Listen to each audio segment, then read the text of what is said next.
Israel की air force ने अब ज्यादा से ज्यादा बंकर बस्टर बम फायर करने का फैसला किया है ताकि हमास की सुरंग को जमीन के अंदर ही खत्म कर दिया जाए। लेकिन नेतन्याहू के सामने एक बड़ा सवाल यह है कि जो बम 10 करोड़ रुपए से लेकर 30 करोड़ रुपए में आता है उसको कहां इस्तेमाल किया जाए। इतना महंगा बम और सुरंग भी कोई छोटी मोटी नहीं बल्कि 500 किलोमीटर का नेटवर्क है। ये एक अहम सवाल नेतन्याहू के सामने है।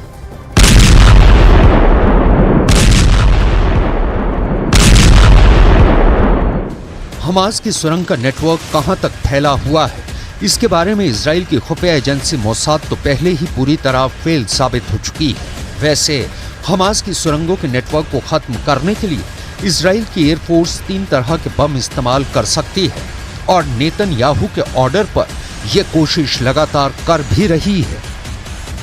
इजराइल हमास की जंग दिन बर दिन और ज्यादा भीषण होती चल रही है। 2 हफ्ते से भी ज्यादा का वक्त इस जंग को अब तक बीत चुका है।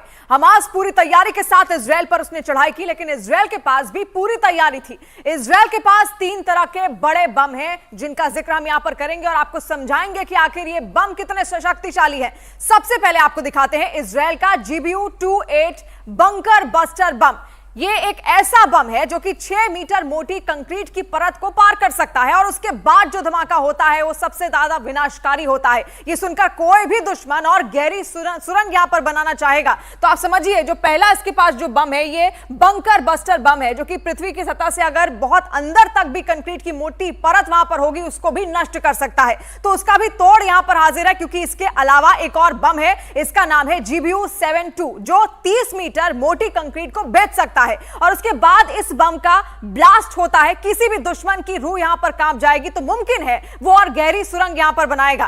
तो इसका जवाब भी यहां पर है। और क्योंकि तीसरा बम सबसे ज्यादा खतरनाक है और इससे कोई भी नहीं बच पाएगा, यह बम है GBU-57। यह सबसे ज्यादा ताकतवर बम है जो 60 मीटर की सतह को भेदने के बाद तबाही मचा सकता है, यानी कि जमीन के 60 मीटर गहराई में छुपना भी मौत से यहां पर नहीं बच पाएगा। तो ये 3 बड़े बम का जिक्र हमने यहां पर किया जो इस वक्त इजराइल के पास मौजूद है, जिसकी वजह से हमास सीधे तौर पर कभी भी हमला नहीं करता है इजराइल पर। और ऐसे में देखिए कितने ज्यादा शक्तिशाली ये बम है, बंकर बस्टर बम इनको कहा जाता है। इन 3 बमों का जिक्र हमने यहां पर किया।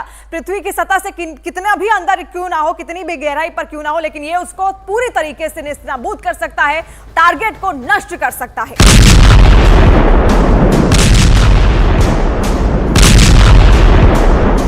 ये बम जिस गहराई में जाकर फटते हैं वहां कुछ भी नहीं बचता। मिसाल के तौर पर जब 30 मीटर की गहराई में किसी सुरंग में 1000 किलो विस्फोटक फटेगा तो अंदाजा लगाया जा सकता है कि कैसे पूरी सुरंग एक बार में ढह जाएगी और वहां छिपा दुश्मन कितना भी शातिर क्यों ना हो वो मारा जाएगा। लेकिन इजराइल के लिए सब कुछ इतना आसान नहीं रहने वाला। उसके पास चाहे जितने बंकर बस्टर बम हो, लेकिन हमास की सुरंग भी ऐसी हैं जिनका नेटवर्क और जिनकी गहराई अब भी इजराइल के लिए बहुत बड़ा चैलेंज बनी हुई है। गाजा में चाहे ऊपर बड़ी बड़ी इमारतें ढाही जा रही हैं, रिहायशी इलाके पूरी तरह मलबे वाला कब्रिस्तान बन चुके हैं, वहां जमीन के नीचे हमास का जाल ऐसा फैला हुआ है कि उसका बाल भी बांका करना नेतन्याहू और उनकी फौज के लिए पसीने छुड़ाने जैसा होगा। गाजा के इस मैप पर आप हमास का टनल नेटवर्क देख सकते हैं। गाजा के अंदर ये नेटवर्क 500 किलोमीटर का बताया जाता है और कई जगह ये सुरंग 500 फीट की गहराई में है, यानी सतह से करीब 150 मीटर नीचे। ये इतनी गहराई है जहां पर कोई बंकर बस्टर बम नहीं पहुंच सकता। इसलिए नेतन्याहू को सुरंग नेटवर्क को तबाह करने के लिए बहुत सटीक इंटेलिजेंस चाहिए होगी और ये काम मोसाद ही कर सकता है। इजराइल की सैटेलाइट नेटवर्क को भी अब तक इस नेटवर्क को पता करने में कोई कामयाबी नहीं मिली है।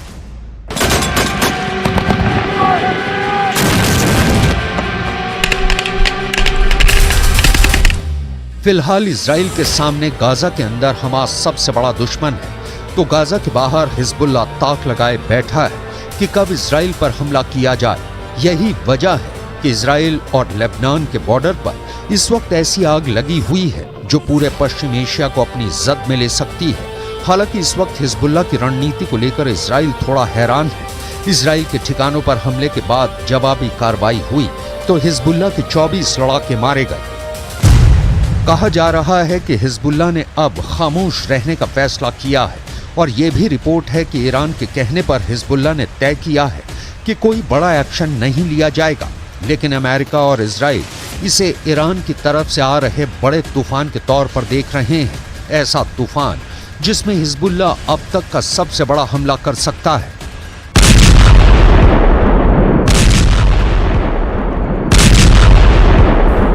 इससे पहले हिजबुल्लाह कई वीडियो जारी कर चुका है जिसमें यह मैसेज दिया गया है कि उसका अटैक ऐसा होगा जो इजराइल रोक नहीं पाएगा। इस वीडियो में हिजबुल्लाह का मिलिशिया कमांडो ऑपरेशन की तरफ इशारा कर रहा है। हिजबुल्लाह ने बहुत साफ शब्दों में कहा है कि